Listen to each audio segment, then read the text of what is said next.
Hey guys, and welcome back to the cookie jar. Today we are doing the fourth cookie recipe, called Lisa's Pieces. This page, as well as this page.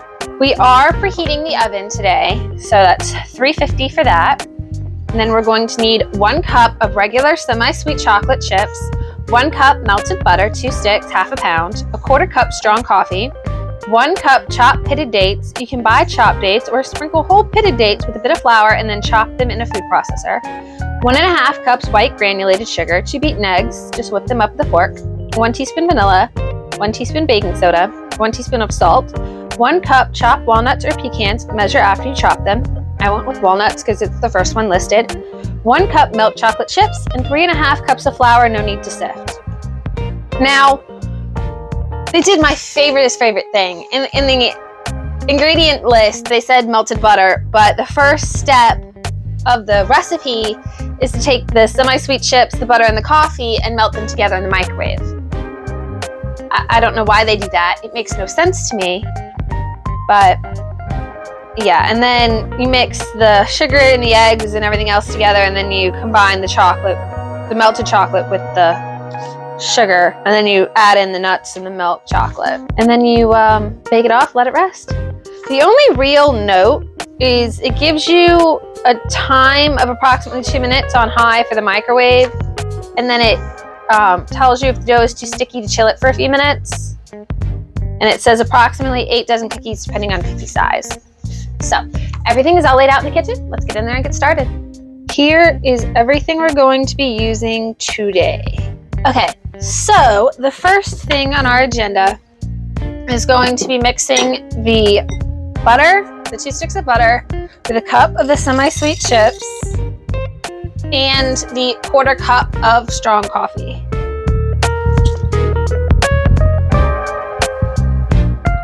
It doesn't actually say to mix them, so in that goes for 2 minutes. It has been 2 minutes, and it does say the chips may retain their shape so that you have to stir them until they're smooth. So that is what we're going to be doing now.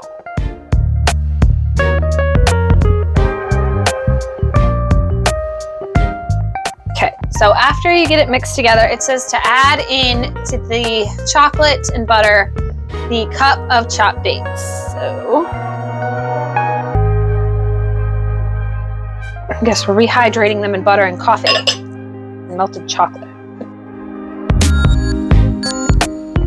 All right, now it says to set that aside, probably to cool down.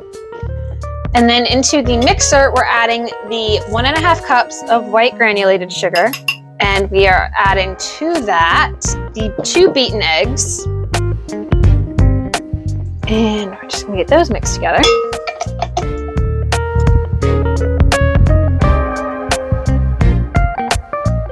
All right, so to this, we're adding the teaspoon of vanilla,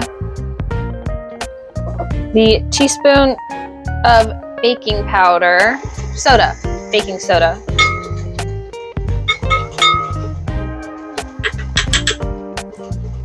and the teaspoon of salt.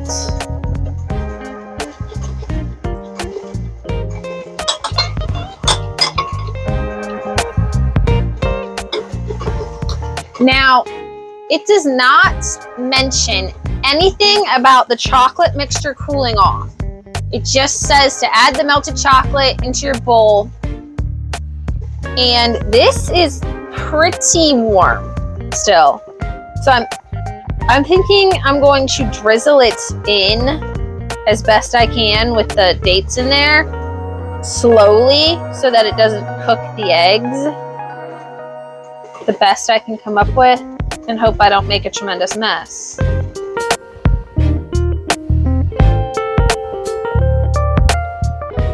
All right, so now that the chocolate's all in, the next thing we're adding is the cup of chopped walnuts, and then the cup of milk chocolate chips as well. So after everything's in, the last thing to go in is the flour, which it says we're mixing in ½ cup increments. So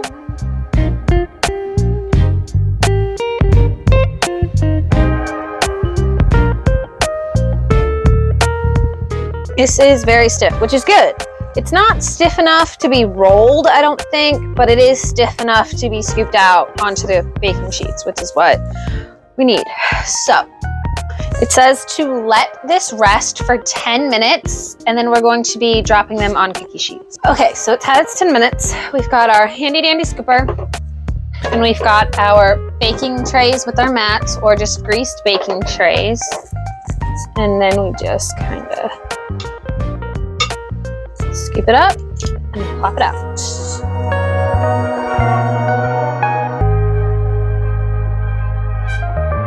Here is what we got. So I'm just going to scoop up the rest of them and we'll see how many we get. So we are finally done baking. We have 81 cookies.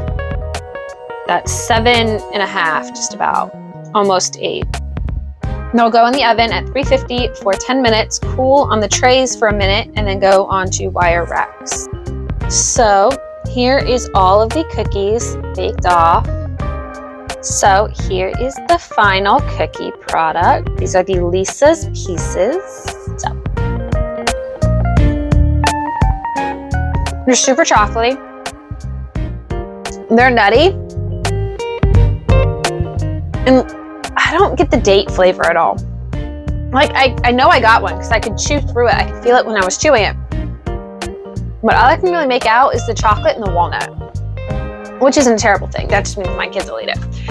If they taste the dates, they probably wouldn't eat it. But overall, it's a super chocolatey cookie, which you would hope for and expect with the batter being the semi-sweet and then having the milk chocolate mixed in as well.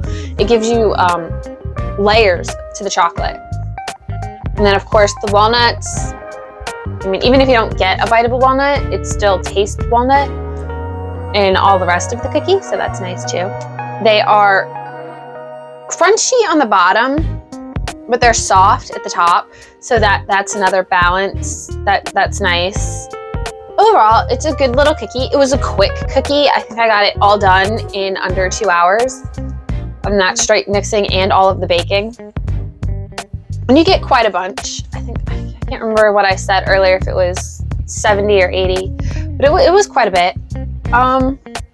Yeah, so the next cookie recipe we will be doing is called the Blueberry Shortbread Bar Cookies.